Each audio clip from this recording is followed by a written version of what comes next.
This guy only has a high school diploma, but he's always showing off saying, "I work at a hospital." I bet he doesn't even do any significant work at the hospital.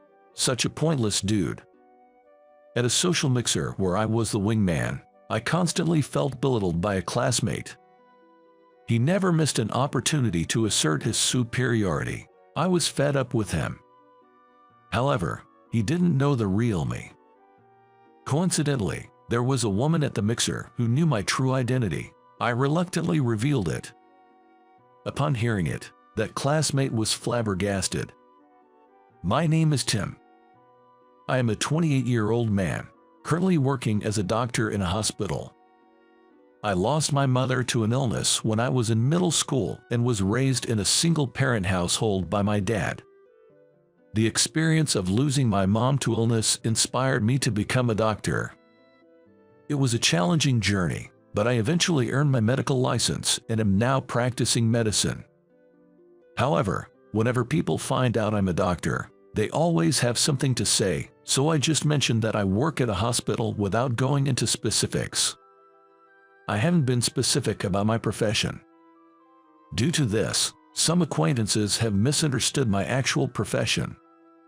One of them is a guy named Mike, someone I've known since elementary school. I wouldn't call him a friend due to his character.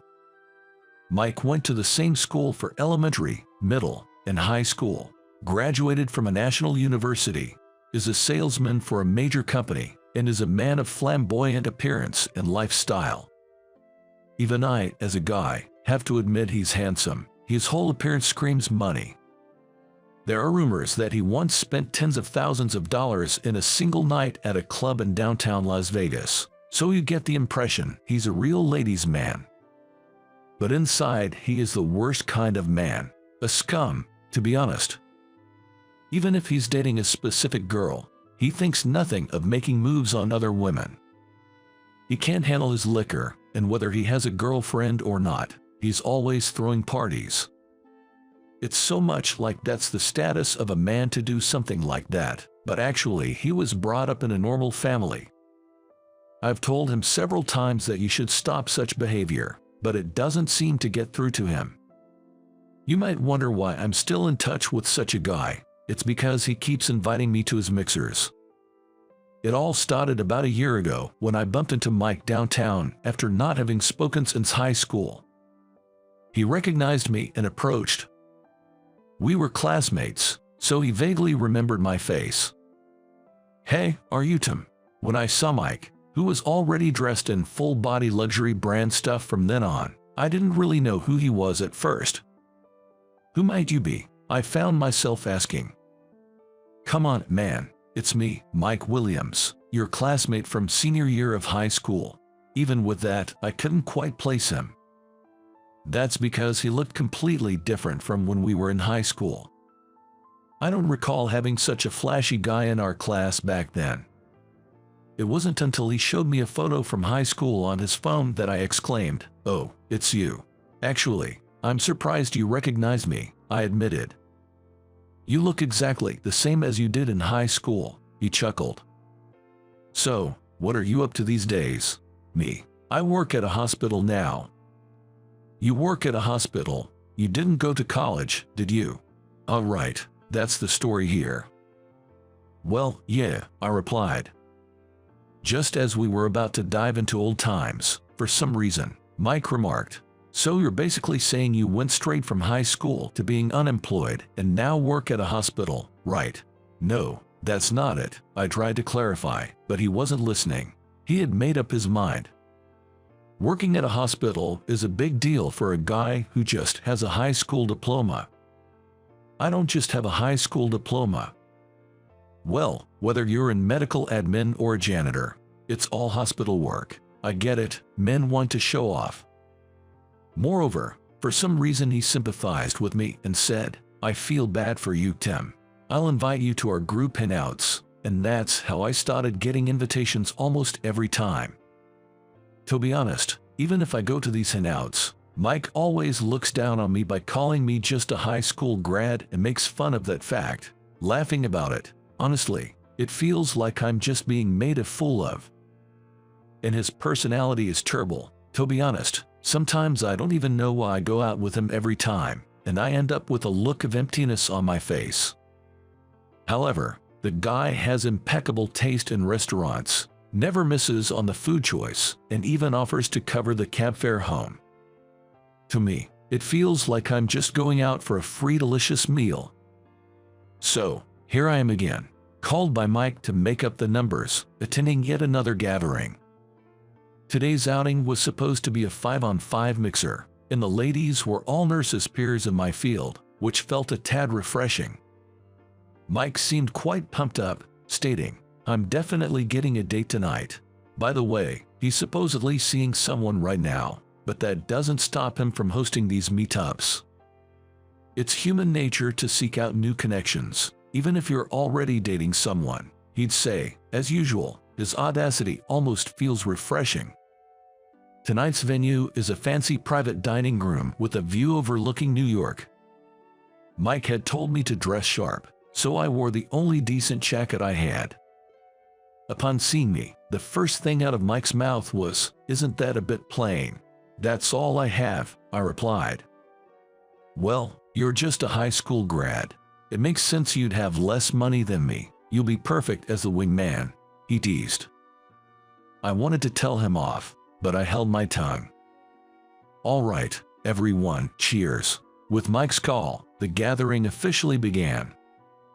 We clinked glasses, and I took a sip of my draft beer.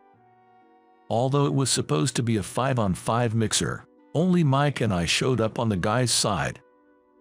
The other three apparently flaked out.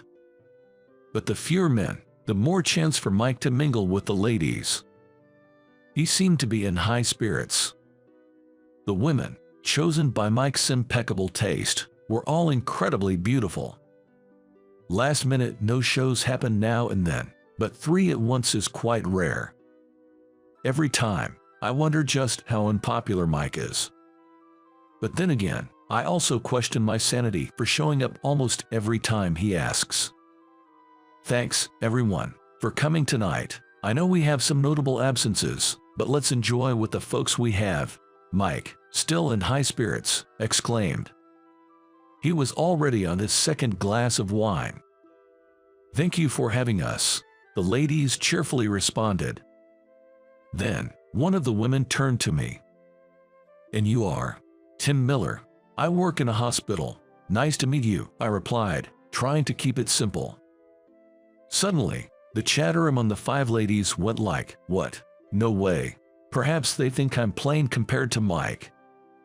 Today, Mike's in his usual designer suit, whereas I'm just in regular clothes. Several minutes into the group date, Mike quickly nestled himself among the ladies, just like always. He was going on and on, boasting about his job and the luxury brands he owns. The ladies seemed to be enjoying his stories, laughing and giggling, making Mike even more cheerful. They'd had quite a bit to drink, and it seemed like Mike was pretty tipsy. As for me, I was enjoying my meal, especially the salmon carpaccio, thinking, this is a lively group. There's never a miss when Mike picks the place. Both the drinks and the food are always on point. It felt like it had turned into a 1-on-5 date. Every now and then, the ladies chatting with Mike would glance over at me or whisper something. Although I was engrossed in my meal, I noticed. Seeing this, Mike said to one of the women, Hey, Michelle, aren't I way cooler than him?" wrapping his arm around her and pulling her close. Michelle, whom he referred to, giggled and said, "Oh, stop it." I thought to myself that the atmosphere felt like one of those kind of places. Then, Mike said, "This guy Tim, man, he's been my buddy since elementary school, you know. Despite only having a high school diploma, he always brags about working at a hospital. I bet he's not even doing anything significant there. What a joke." Mike continued. And this guy, back in high school, he didn't stand out in class, almost a nerd, only focusing on studies and part-time jobs. Even with all that studying, he didn't go to college, probably because he grew up in a poor single-parent household. Once that happens, man, life's pretty much over. Mike laughed loudly, while the women looked taken aback. Hearing Mike's words, I sighed. Mike, you've had too much to drink. Take it easy, man. I placed a glass of water in front of him and got up. What's the matter? Running away? Mike cheered. Ignoring him, I headed to the restroom. Mike's nasty attitude when drunk isn't new, and the demeaning comments he makes about me are routine. It doesn't bother me anymore, but it's always a mood killer, so it's best to excuse myself. Man, he's drunk again today. Can't just leave him like that, I'll just tune out the rest. Every time Mike goes to a mixer, he ends up like that, so I can't just leave him there. Can't really leave him with the ladies either, I thought. As I walked out of the restroom, someone suddenly approached. You're the director, right? The one who said that was Mabel, one of the participants of tonight's mixer, who had introduced herself earlier. Her eyes widened at the mention of director, and she continued, I work as a nurse in the pediatrics department at 7 Stars Hospital. All the girls here tonight are nurses from 7 Stars Hospital. Upon hearing this, I couldn't help but exclaim, really? 7 Stars Hospital is where I currently serve as the director. Mike seems to be misunderstanding something, but aside from being a doctor, I also work as the hospital's director. However, once people find out I'm the director, many so-called acquaintances with ulterior motives approach me, so I usually just say I work in the hospital. I'm not lying by saying that. But I never expected that tonight's group of girls would be nurses from our hospital. You don't interact much with the staff, do you, director? Seems Mabel picked up on my thoughts and gave a wry smile. From what I gathered, all these girls are in charge of the inpatient wards. I've been busy with hospital management, conferences, and such, and I seldom visit the inpatient wards. Moreover, I usually leave the hiring interviews for non-doctors to the head nurse, administrative head, or HR head, so I don't often recognize the nurses. With a large hospital like ours, it's understandable, but everyone knows your name at least. Mabel said, her smile a touch mischievous. It's embarrassing not to know the faces of those working for you, I'm sorry. I apologized and vowed to remember from now on. Just so you know, we all recognized you, director. What? I wasn't sure back then, but when I heard the same name, I thought it might be you. It's quite surprising and amusing to find the director at a mixer. Haha, but why does Mike think you're just a regular hospital employee without a college degree? That's a fair question. Well, he just took my words about working at the hospital at face value, and I explained the whole story. I see, so Mike doesn't know the real you. It's not that much of a secret, but yeah, something like that. I laughed, but she seemed deep in thought. Let's head back, she suggested. I followed her back to our table. You know, having a college degree really matters. People like Tim who only finished high school, they just are not accepted in society, you know. A drunk Mike was still going on with his story. How can he not run out of things to say about the same topic? I sighed. But I knew there was no handling him in the state.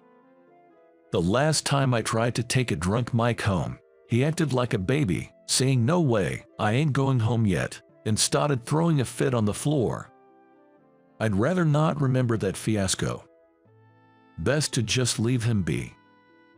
I felt bad for the girls, but they'd have to put up with him.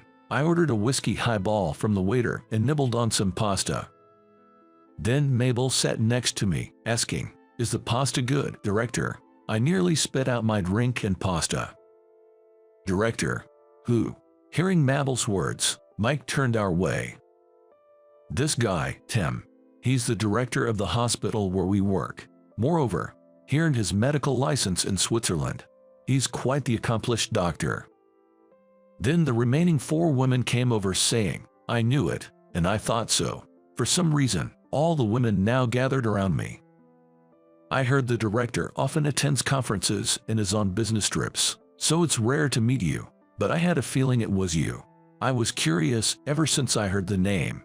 One after another started chatting with me. Well, since we're off duty now, you don't have to call me director, but thank you all for working so hard every day. I managed to reply. We appreciate it, but a bonus would be nice.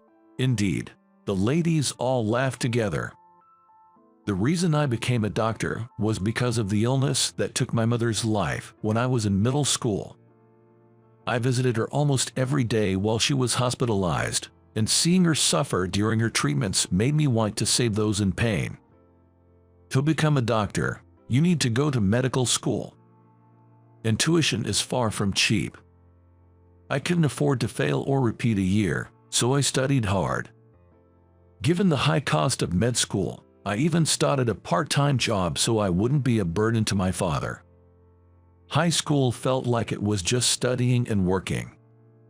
Just like Mike said, in school, I was always hitting the books and working my side jobs all the time. I was so swamped every day that I don't remember having a typical teenage experience. During that time, I heard that there was ongoing research in Switzerland about the disease that caused my mother's death. There were rumors that a cure might be found soon. It seems that such research is indeed advancing in Switzerland.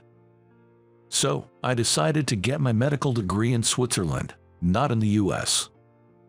Thankfully, I was good at German and French, had decent grades, and thought I'd have a better chance at finding a cure there. I discussed it with my father, who gave his blessing, and right after high school, I went to Switzerland on my own. To be honest, I didn't tell any of my classmates. It might be because I was too engrossed in studying and working, and I didn't have close friends, but I also didn't want any fuss about my decision to go to Switzerland. I got into a university and managed to get my medical license there. I also joined a team researching the disease and led a busy life both as a researcher and a doctor. And a few years ago, we finally established a cure for the disease. It's now treatable. But that meant my personal goal was achieved.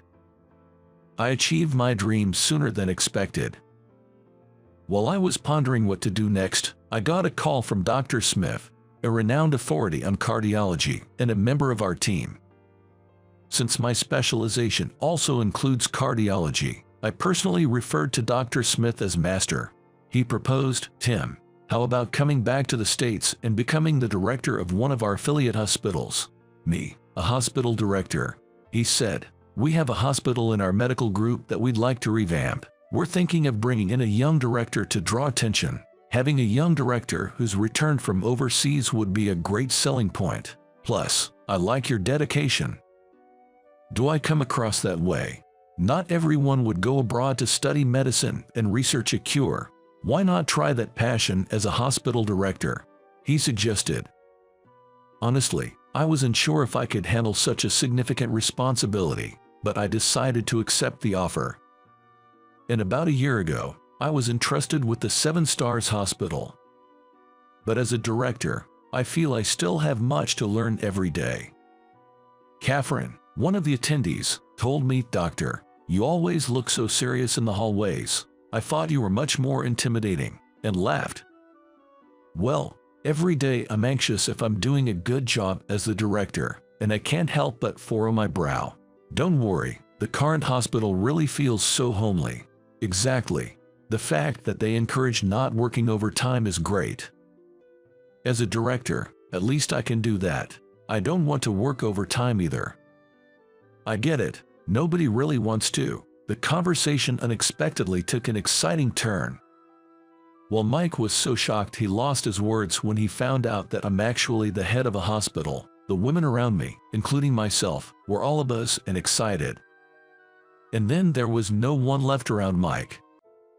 Seems like he got upset with the situation and was drinking his booze alone, looking pretty bored. Hearing about my role as the hospital director, it seems his buzz wore right off. He mumbles, "What the hell? You're the one with just a high school diploma." Well, truth be told, I didn't just finish high school. I graduated from a university in Switzerland. I replied with a wry smile. "Anyway, Mike, I'm sorry, especially since you invited me. I'm not sure if it'll make it up to you, but I'll cover the bill tonight."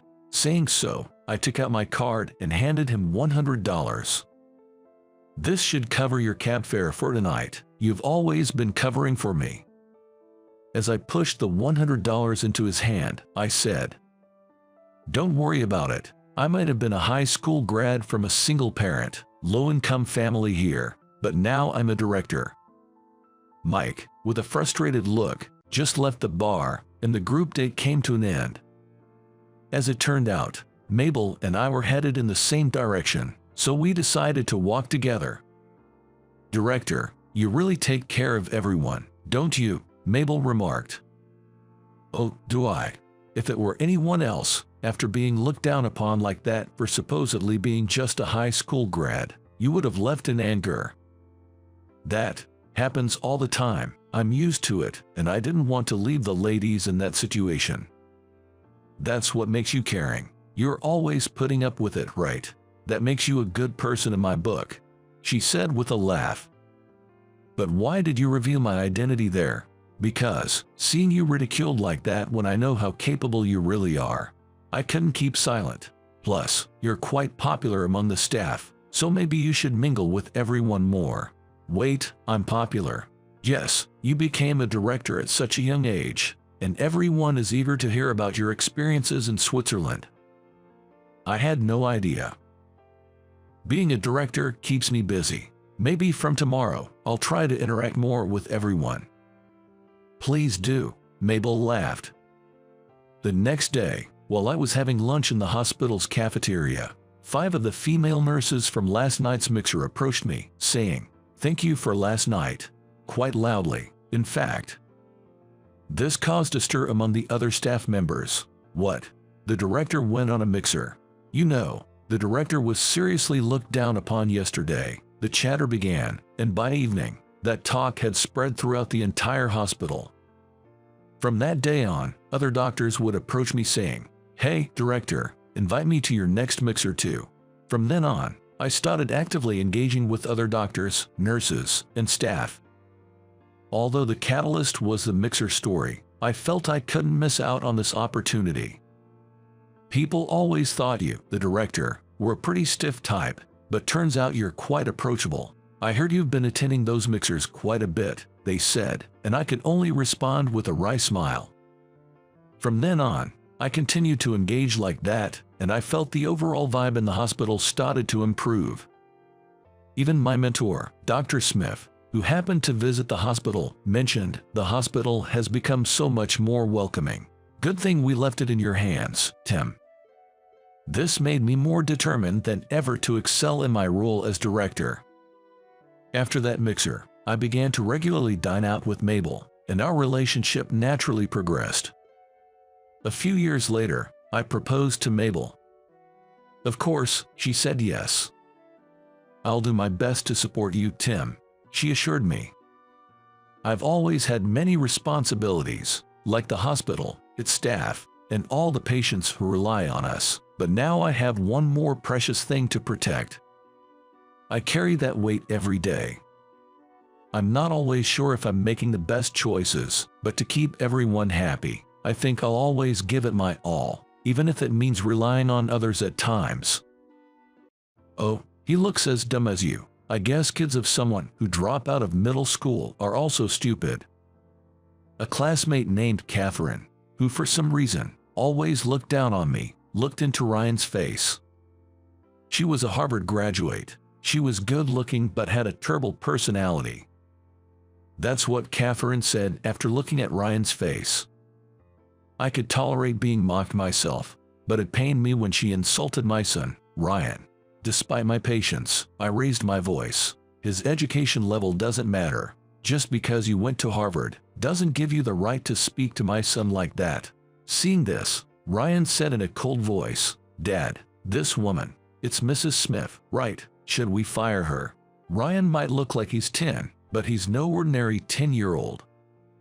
Catherine would later come to realize this. My name is John. Probably a very average 8th grader at that time. Part of the soccer team, sometimes on the bench, sometimes not. Unlike the noticeable guys, I don't have a girlfriend. Yes, just an utterly average 8th grader. I had one strength and one weakness. First, my strength was math. I wasn't good at all subjects, but for some reason, math just clicked for me. I solved problems without much struggle, even if it was an advanced problem I saw for the first time. I was the only one in my grade who could solve some tough problems, and I've been holding the top rank in math since admission. I especially loved binary numbers. It felt romantic to count in a system other than base 10. It felt like a game and was very fun. On the other hand, my weakness, or rather the person I couldn't stand, was a beautiful classmate named Catherine Smith from elementary school. For some reason, Catherine treated everyone else normally, but she was cold to me. We used to play together in early elementary school and even visited each other's houses, but around our school trip in elementary school, she suddenly became distant and would only speak ill of me. "John, don't slack off during cleaning. Come on, take out the trash." It wasn't just me who was slacking off, but Catherine would say this and toss the trash can at me. "John, don't just stand there, put out the flame. You're so useless." Anyone could turn off the burner during our science experiments, but Catherine would always complain to me.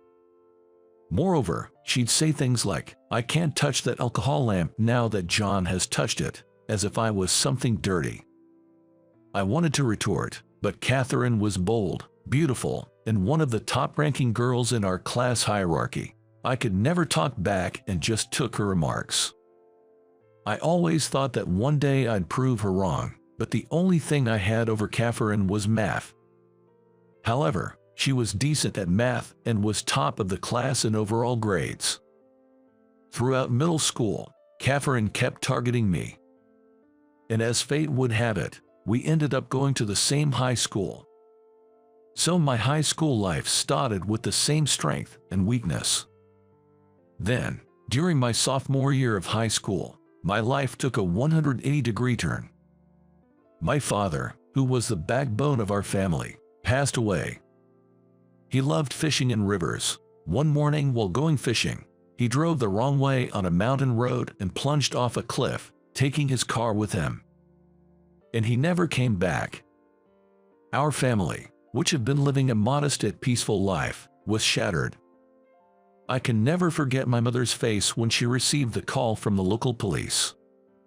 I'll never forget the pale face of my father when we rushed to the hospital. After my father passed away, my mother, who had always been a stay-at-home mom, decided to work as a temp, but she couldn't keep a job for long because the sudden loss of my father often made her ill. Just when I thought she'd been working for a while, she'd end up bedridden. She'd get better and start working again, but within about 3 months, she'd fall ill again. I thought I couldn't put her through that anymore. I decided to give up on college. I'd even drop out of high school and start working right away. I wanted to bring my mom back to being a stay-at-home mom. I made up my mind the 3rd time she fell ill. Catherine, who always criticized me, confronted me when I decided to quit high school. "What are you thinking? Are you out of your mind? Without a high school diploma, you won't stand a chance in society. You have just 1 more year of high school. Don't quit now. Only a fool would drop out." Catherine strongly disapproved of my decision, but there was no changing my mind. I handed in my resignation that week and left high school by the weekend. After quitting, I first took a part-time job at a local convenience store. I'd never worked before since my high school didn't allow part-time jobs, so every day was a new experience for me. It was tiring, but I had committed to supporting our livelihood, and there was no turning back. As I got used to the convenience store job, I began to work part-time at a British pub in the evenings. My mother, seeing the occasional burns I came home with, would cry, worried about my erratic lifestyle. Still, not everything about the job was tough. As I continued with my part-time jobs, a new chapter began in my life. There was a woman named Kate who worked as a server at the pub. Kate attended a renowned state university nearby, studying robotics. Kate and I started chatting a little more during the hours when there were fewer customers. Turns out, robotics involves a lot of math, and I found the college lectures Kate shared with me really interesting. Gradually, I became interested in robotics. Whenever I wasn't scheduled at the convenience store during weekdays, I'd go to the university with Kate and secretly attend lectures. The classes were challenging with many unfamiliar theories, but I'd borrow Kate's student ID to study in the library afterward. Sometimes I'd wonder if I'd be attending that university if it weren't for my father's accident. But I found fulfillment in my busy work days, and there was a sense of accomplishment in supporting my mom. And above all, experiencing my first love was wonderful. Kate, being 3 years older, seemed very mature. Every conversation with her was stimulating. Yet, when we'd strolled by the riverbank, her expressions were childlike and adorable. I wanted to protect Kate's smile forever. As expected, Kate went on to graduate school. Being one of the top students, it seemed many research labs wanted her. She chose a research lab led by a professor known for tackling challenging subjects. Since Kate's research often extended into the late hours, she quit her part-time job at the British pub, so we no longer ran into each other at work. But every evening, once I was done with my own job, I'd visit Kate's apartment, cherishing the few moments we could spend together. Kate's apartment looked like that of a stereotypical science student. Aside from essential furniture and household items, there were piles of specialized books everywhere.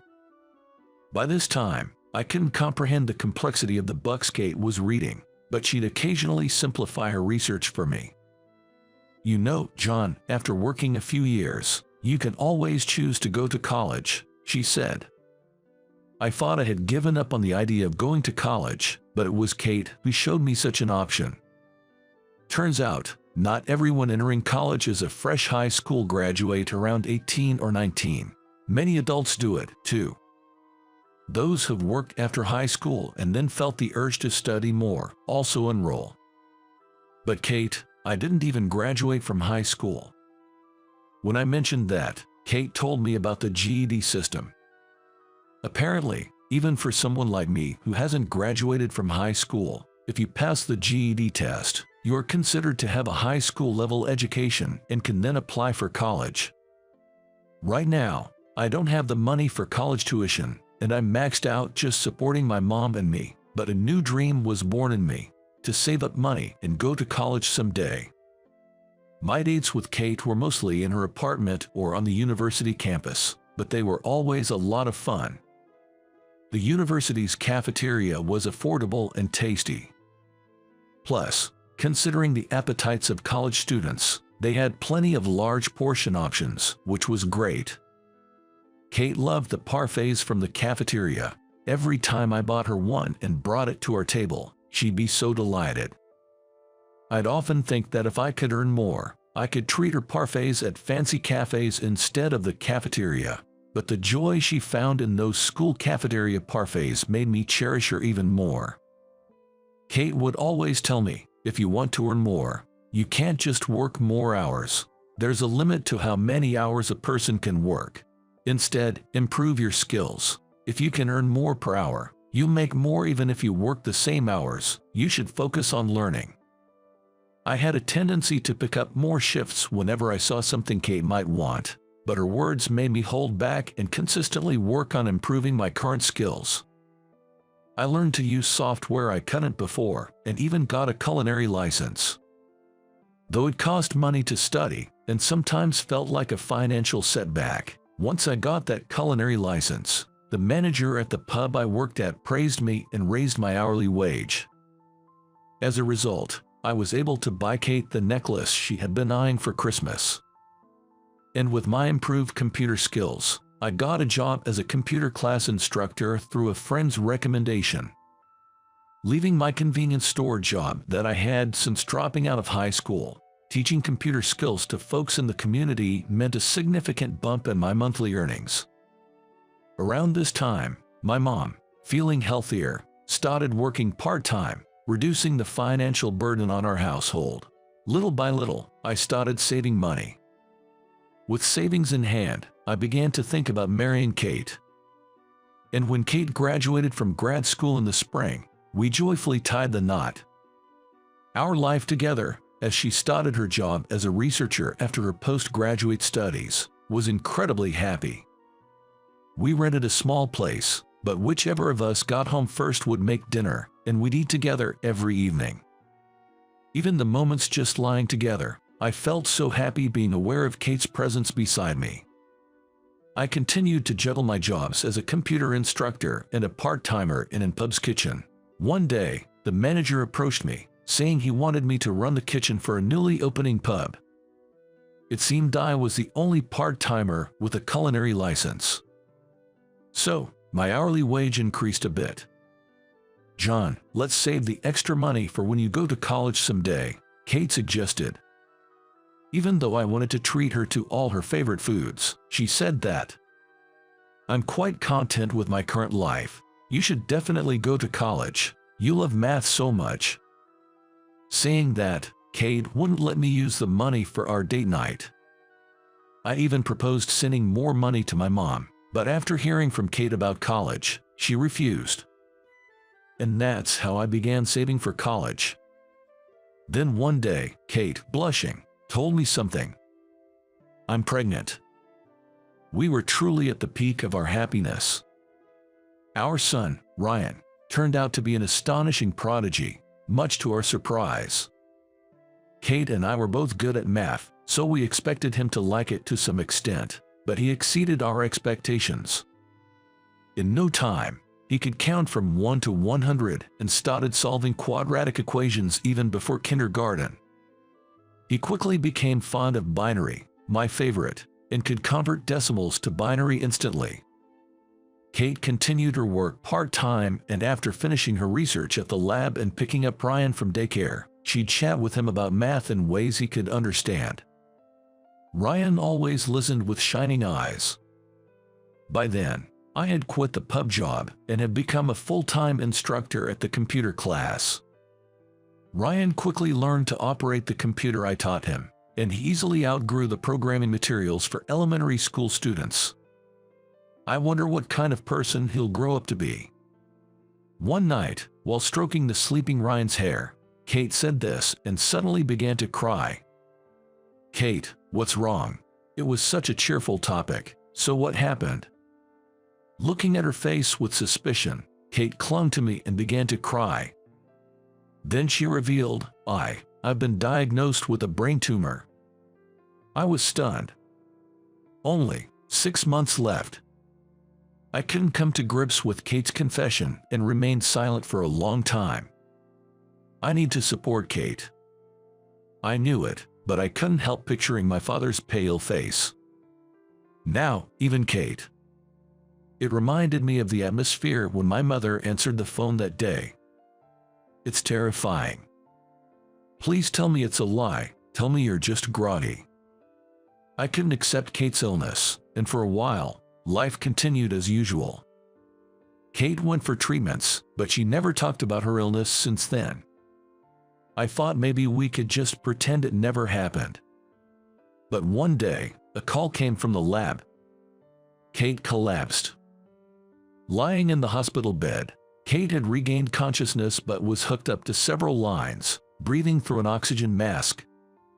I wanted to look away, but the situation had escalated to a point where I couldn't. Please, look after Ryan. By the time I finally accepted the reality of her words, Kate's condition had deteriorated to a level beyond treatment. For the month before Kate passed away, we repeatedly talked about Ryan's future. Kate apologized to me and Ryan, again and again. She had nothing to apologize for. The hardest part was for Kate, having to leave Ryan behind.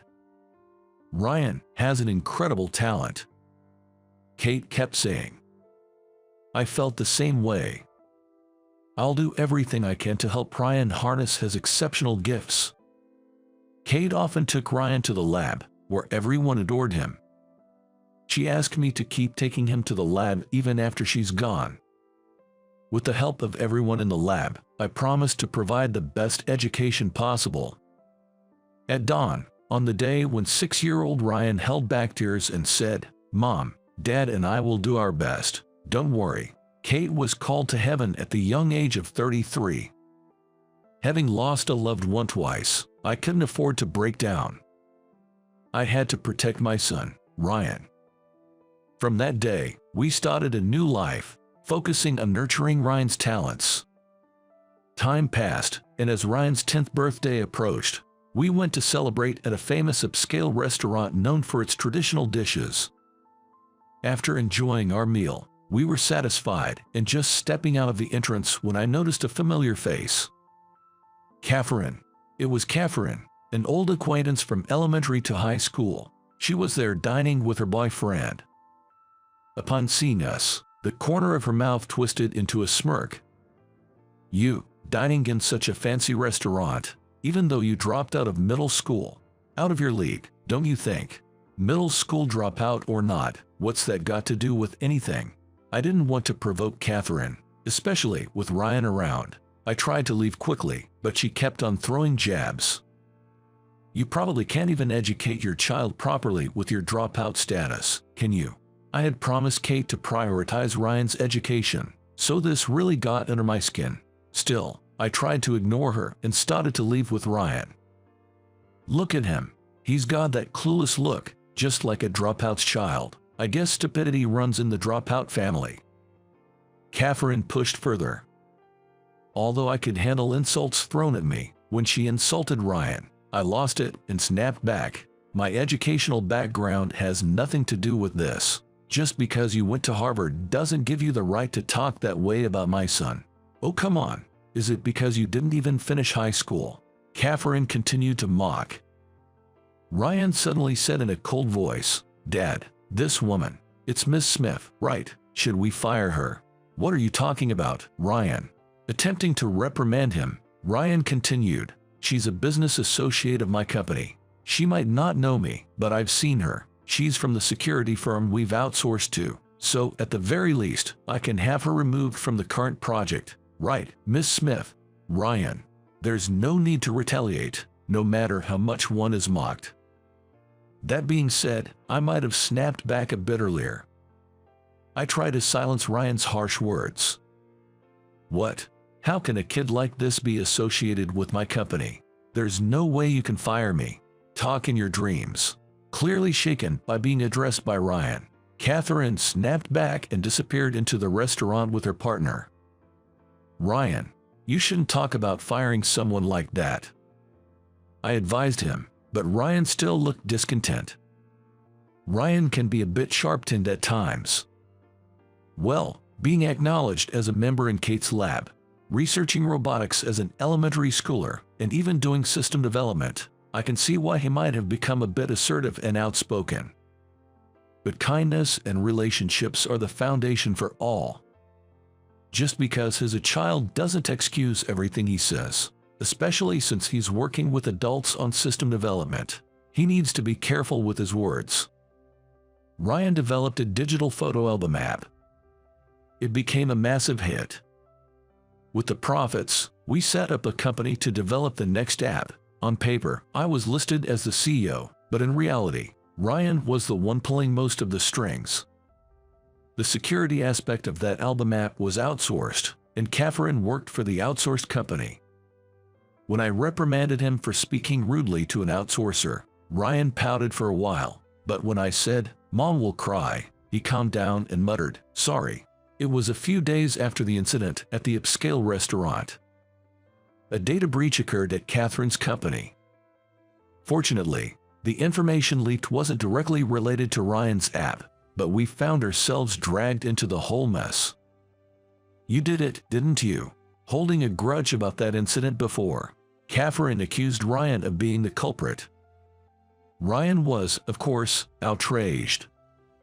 Feeling indignant, he was determined to find the real perpetrator. Fortunately, the method of the leak wasn't too complicated. It seemed like he'd just have to decrypt some codes and trace back a few IP addresses. With the help of everyone in the lab, When they decrypted the code and tracked the address, it surprisingly led to the computer of Tom, the boyfriend who had accompanied her to that upscale restaurant that time. When Catherine confronted him, Tom readily admitted that he had someone else do it for him. I was just jealous of how capable Catherine seemed, able to do anything. Catherine had a flashback at those words. A time in the past when she felt inferior to her first love in math and acted mean out of frustration. She had intended to confess her real feelings and apologize for her past behavior when they graduated high school, but he dropped out, and she never got the chance. Even though she was the one at fault, she harbored resentment and said hurtful things when they met again. Catherine came to my house to apologize and shared this story. I was utterly shocked to see the proud Catherine, almost as if bowing her head to the ground in remorse. Her confession that she once had feelings for me was even more startling. It made me realize anew how emotions can become so tangled that they're hard to control. Ryan didn't say much, but he seemed to sense something in Catherine's sincere apology and her vow to help Tom get back on the right track. Kate. Ryan just turned 10. Today, we're visiting Kate's gravesite. Ryan's photo app is still selling really well. The new features are loved by the customers, and the add-ons are selling. He reported in front of Kate's grave. But I did something wrong. Ryan admitted on his own. Some people I work with spoke ill of me, and I retaliated spitefully. Even though I was the stronger one, I ended up bullying the weaker person. Had he truly realized his mistake? As a parent, I felt relieved to see Ryan reflecting on his actions. From now on, I'll be kinder to others. Even if someone speaks ill of me, I won't retaliate. So, Mom, you can be at peace. Kate, Ryan has grown so much, both in heart and body. He's truly maturing. And I have something else I want to share. Kate, I've decided to go to college next year. I plan to study engineering and work seriously on system development, alongside Ryan and the others. It'd be really reassuring if you join the development team, Ryan exclaimed with enthusiasm. I used to only be involved in company management, but honestly, I've always wanted to be part of the development, not just for bug checks, but to be deeply involved. I thought going to college would be the best way to achieve that. When I grow up, I'll go to college too. I want to attend the same one Mom did. You already visit college research labs, don't you, Ryan? But you should definitely go to college, maybe even grad school. Yeah, and in the future, I want to be a researcher like Mom. I'll leave the company to you, Dad, Ryan said with a mischievous grin. Kate. He's growing up so strong and capable. It seems like it'll be a long time before I come to see you, but by then, I'll have plenty of stories to share. So, please wait for me there. I whispered to Kate in my heart. John, Ryan, I will always be watching over you. It felt like I heard Kate's voice carried by the wind. All right, Ryan, let's grab some ice cream from the campus cafeteria on our way home. Yay! Ryan cheered. We started walking hand in hand on our way home, the scent of spring beginning to mingle with the air. My name's Keith. I'm a 36-year-old working for a small to mid-sized company. I live near my workplace, so I bike there every day. Figured if I'm gonna ride, I might as well do it right, so I bought a road bike and make it a point to ride along the spacious riverbank. I've totally fallen for the charms of cycling, but there's another reason I take the riverbank route. It's because of a woman who sits on a bench by the riverside. I first saw her about a month ago. I was taking a different route to work, the one that goes through this riverbank. The breeze feels good, and I even see runners out for their morning jogs, a perfect little refresh before work. I was thinking of making this my regular route. As I casually looked over the river, that's when I spotted her, a woman sitting on a bench. It was fall, getting colder, but she was in unusually light clothes for the season. She seemed a bit chilly but was deeply engrossed in her knitting. At first, I wondered what she was making, but as soon as she had knit a little, I instantly recognized it was a heart-shaped piece. How did I know? Because there's a significant history between knitting, hearts, and me. I still have a yarn-knit heart mascot attached to my bike key. It was a gift from my first love and girlfriend, Sarah. Granted, I got it over 20 years ago, and it's pretty worn out now. Back in middle school, Sarah was my very first girlfriend. Of course, being broke students, our dates were mostly hanging out in the park or talking for hours in a cheap diner. But I had the time of my life. Sarah, with a round face that suited her short haircut and cute dimples when she laughed, was incredibly adorable. So, I did a bunch of silly stuff just to make her laugh. Looking back, it's kind of embarrassing, but I was dead serious back then. She always played along, and she even gave me handmade chocolates for Valentine's. Man, was I happy.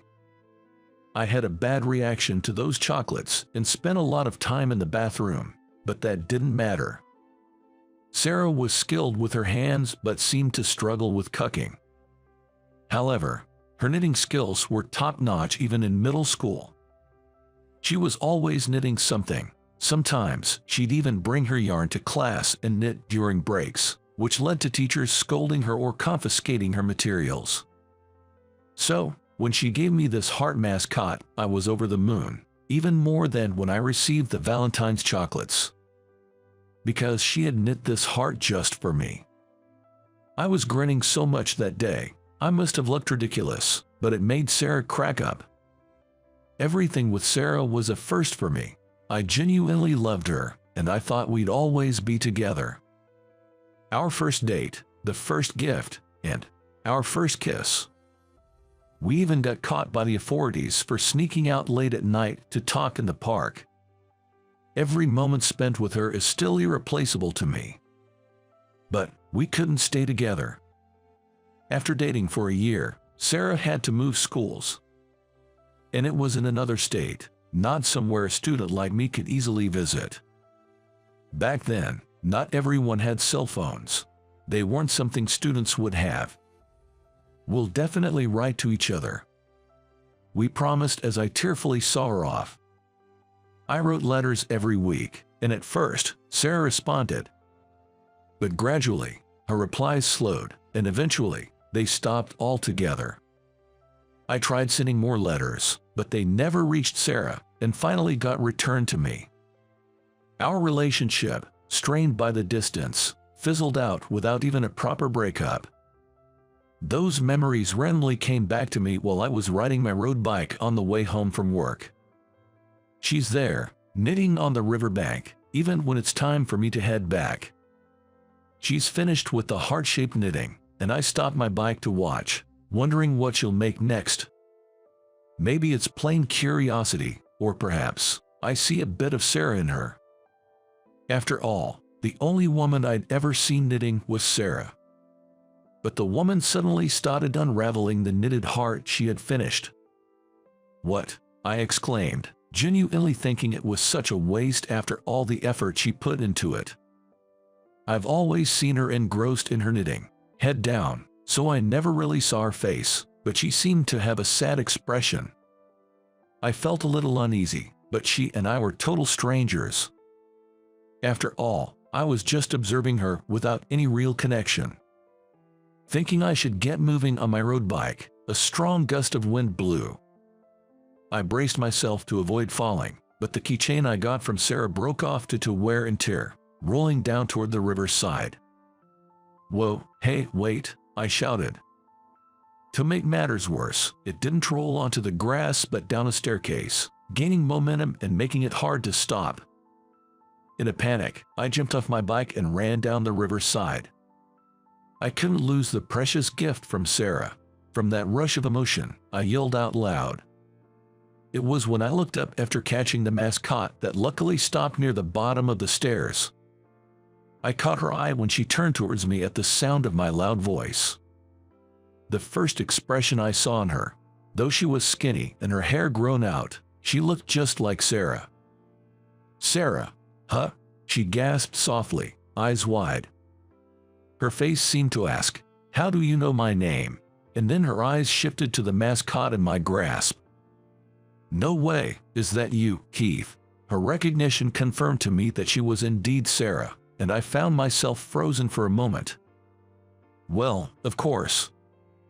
I thought she looked similar, but I didn't think she was the real deal. "Long time no see, you don't look well, though." I knew I had to say something, anything, so I forced out the words. But it seemed I'd stepped on a landmine. Sarah smiled wryly, her head bowed. Yeah, a bit of a rough patch." The reunion, after such a long time, felt awkward. Thinking to break the ice as evening approached, I decided to walk her home. Maybe, like old times, we could chat about the past. If we walked home together like we used to, we might be able to share some old stories.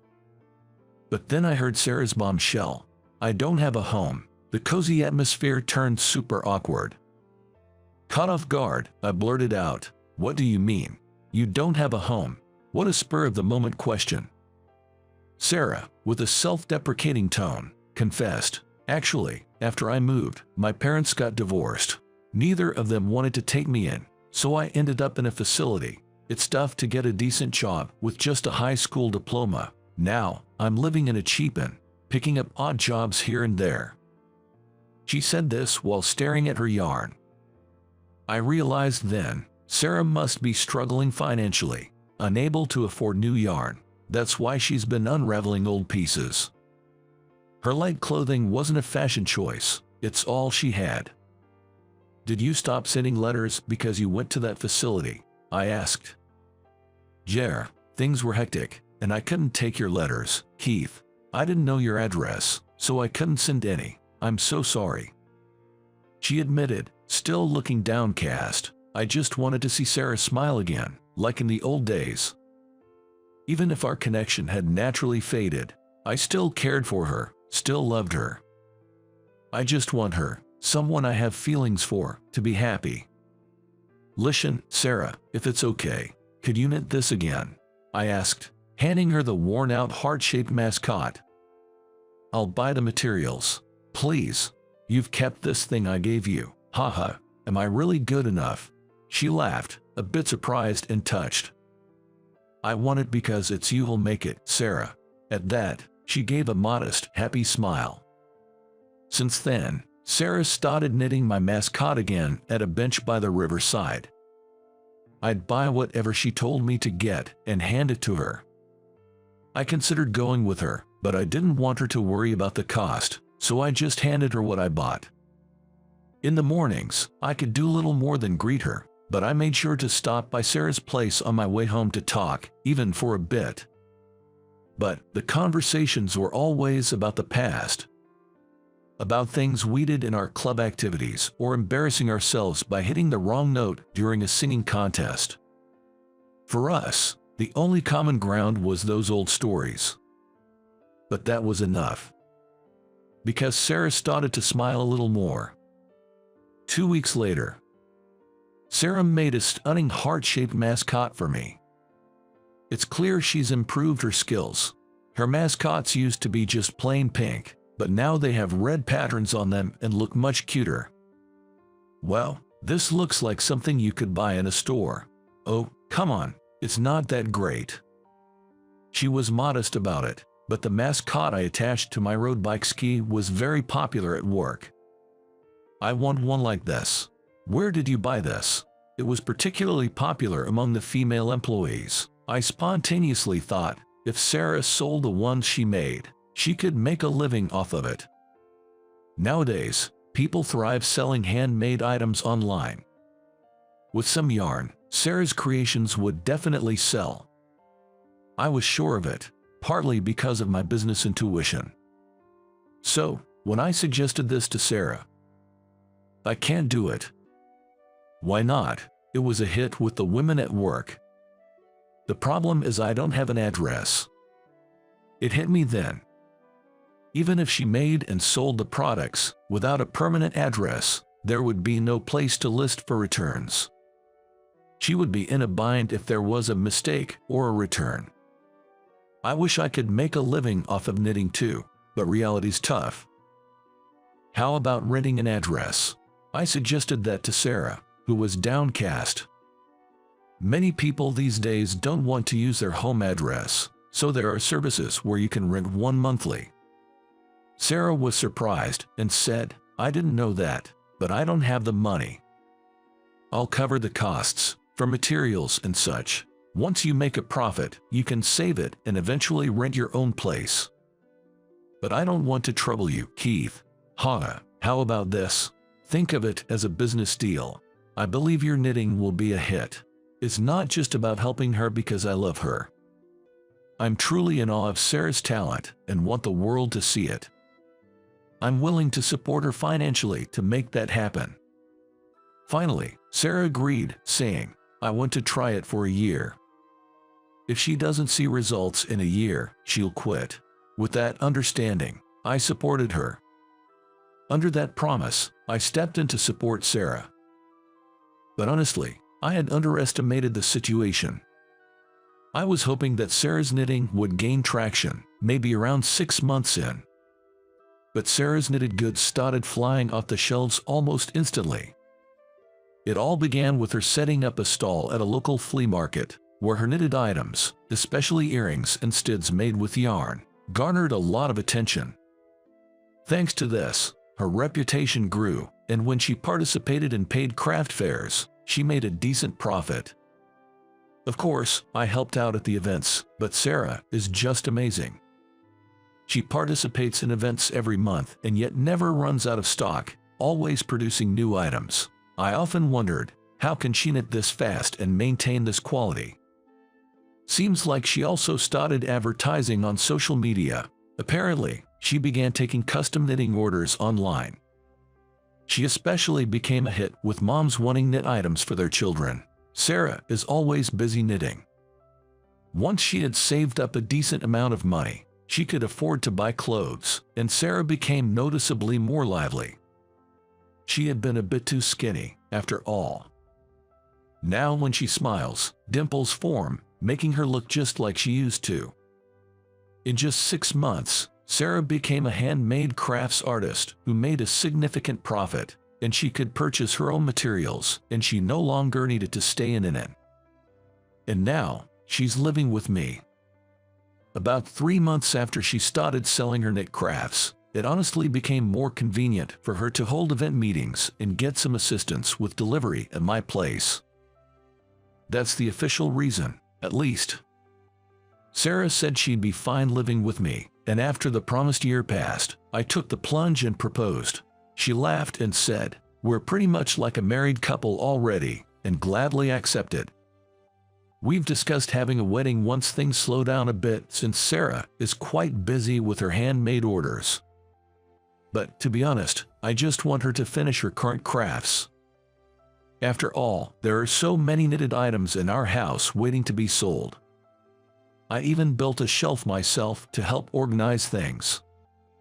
On the very night she moved in, no less. Instead of a traditional wedding night, I was doing some DIY work for Sarah. It had been a while since I did something like this, and honestly, I struggled. Seeing my efforts, she tilted her head and asked, "Having trouble fitting it in?" She said that because she noticed several bent and unusable nails around me. "I just can't seem to get it right. Why does it keep bending? Why not try holding it firmly and give it another go?" I took Sarah's advice and tried again, but I messed up about 7 times. The shelf I finally made turned out to be quite handy, but it seems we might need another one soon or there won't be any room left to walk. Never thought I'd be surrounded by so much yarn, I mused, glancing at the wall. There, I saw an old worn-out heart-shaped mascot Sarah made for me, and a new one she had crafted recently. A question popped into my head. I've always wondered, why did you choose to make mascots out of knitting? It's 3-dimensional and seems quite difficult. By now, Sarah crafts them effortlessly, but back then, stuffing them with cotton must have been a challenge. As I pondered, Sarah, still knitting, said with a chuckle, "Who knows? Why don't you look it up yourself?" So, I did some research on mascots, and I understood her point. A mascot is a person, animal, or object believed to bring good luck. She gifted me the heart mascot, hoping to bring me good fortune. Maybe it's thanks to this mascot that I'm living such a blessed life now. It might even be the reason we got back together. Truly, it brought me so much luck. And as I thought this, I lovingly watched Sarah knit.